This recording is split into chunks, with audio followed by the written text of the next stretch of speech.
வணக்கம் நண்பா, welcome to கிரிக்னிட்டோ. மிரட்டிய சிராஜ் 145 வருடம் கழித்து ஓடவிட்ட இந்தியா மாஸ் சாதனை. தென்னாப்பிரிக்கா மோசமான உலக சாதனை. தென்னாப்பிரிக்கா மற்றும் இந்திய கிரிக்கெட் அணிகள் மோதிய இரண்டாவது டெஸ்ட் போட்டி ஜனவரி 3ஆம் தேதி கேப்டன் நகரில் துவங்கியது. அதில் ஏற்கனவே முதல் போட்டியில் இன்னிங்ஸ் தோல்வியை சந்தித்த இந்தியா தொடரை சமன் செய்ய வேண்டிய கட்டாயத்தில் களமிறங்கியது. அந்த நிலையில் இந்திய நேரப்படி மதியம் 1:30 மணிக்கு துவங்கிய அப்போட்டியில் டாஸ் வென்ற தென்னாப்பிரிக்க அணி முதலில் பேட்டிங் செய்வதாக அறிவித்தது. இந்திய அணியில் ரவிச்சந்திரன் அஸ்வின் மற்றும் சர்துல் தாக்கூர் ஆகியோருக்கு பதிலாக ரவீந்திர ஜடேஜா மற்றும் முகேஷ் குமார் ஆகியோர் தேர்வானார்கள்.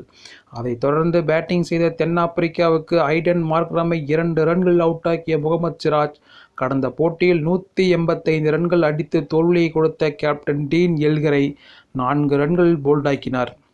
அடுத்து வந்த ட்ரிஸ்டன் ஸ்டப்ஸ் 3 ரன்களில் பூம்ரா வேகத்தில் பெவிலியன் திரும்பியதால் 15க்கு 4 என சரிந்த தென்னாப்பிரிக்கா மோசமான துவக்கத்தை பெற்றது.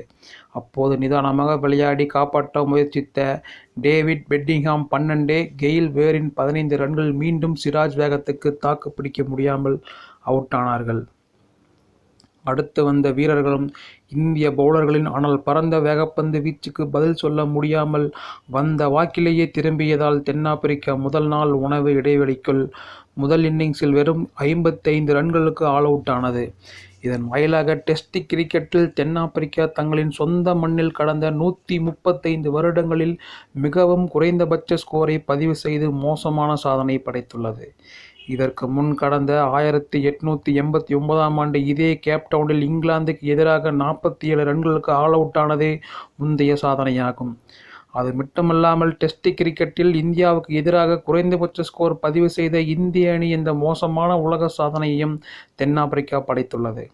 இதற்கு முன் 2021இல் வான்கடே மைதானத்தில் இந்தியாவுக்கு எதிராக நியூசிலாந்து 62 ரன்களுக்கு சுருண்டதே முந்தைய சாதனையாகும். அப்படி இத்தனை மோசமான சாதனைகளையும் தென்னாப்பிரிக்கா படைப்பதற்கு முக்கிய காரணமாக முகமது சிராஜ் 6 விக்கெட்டுகளை எடுத்து நெருப்பாக செயல்பட்டார். அவருடன் பும்ரா, முகேஷ் குமார் ஆகியோர் தலா 2 விக்கெட்டுகள் எடுத்தனர்.